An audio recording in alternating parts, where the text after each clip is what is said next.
Ce que je fais aujourd'hui, je pense que c'était inenvisageable, enfin j'y pensais pas une seconde il y a 25 ans. Donc ça c'est la vie, enfin, c'est les rencontres, c'est les expériences professionnelles qui font qu'à un moment donné, on apprend, enfin on se connaît quand même un petit peu mieux à 50 ans qu'à 25. Et du coup, les choix sont aussi plus faciles, enfin je pense. J'ai eu plein d'expériences, j'en ai une qui a duré longtemps, pendant 14 ans, et puis après j'ai refait emploi sur emploi sur emploi, en me disant en fait voilà, il y a toujours quelque chose qui ne va pas, toujours quelque chose qui ne va pas.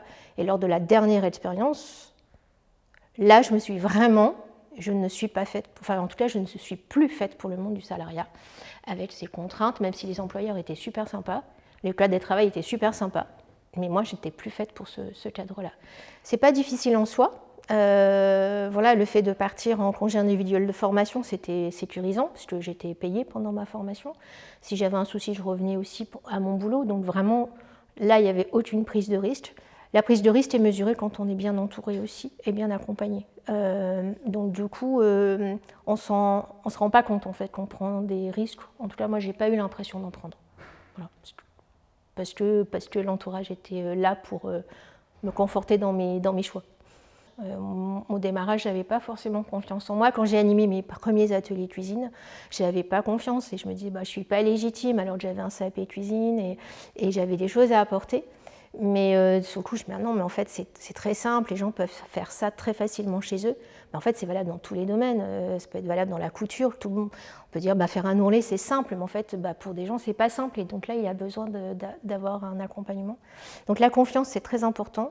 Et ça, si on ne l'a pas, voilà, ce jour je le redis, si on n'est pas entouré personnellement, familialement, professionnellement, c'est compliqué. C'est pas impossible, mais c'est compliqué. Le projet qu'on lance aujourd'hui, peut-être que c'est le bon, peut-être que c'est celui-là qui fonctionnera, mais peut-être que c'est pas celui-là. Et qu'il y en aura un autre derrière et qu'on va devoir l'adapter, qu'on va devoir évoluer en fonction des besoins et des attentes. Et donc c'est pas une ligne droite. Elle n'est pas toute tracée, la ligne. Mais ça, c'est la vie, du coup. Donc il faut slalomer, il faut s'arrêter de temps en temps aussi. Juste s'arrêter, prendre du recul en se disant, voilà, est-ce que je fais, est-ce que c'est les bons choix? Enfin, même s'il n'y a pas de bons et de mauvais choix, mais en tout cas, à cet instant, est-ce que c'est le bon choix pour moi? C'est toujours possible après de rechanger et de bifurquer. Et une fois, 2 fois, 3 fois. Moi, j'ai des gens autour de moi qui changent 3 fois de voie dans leur vie. Et très bien, ou 4 fois.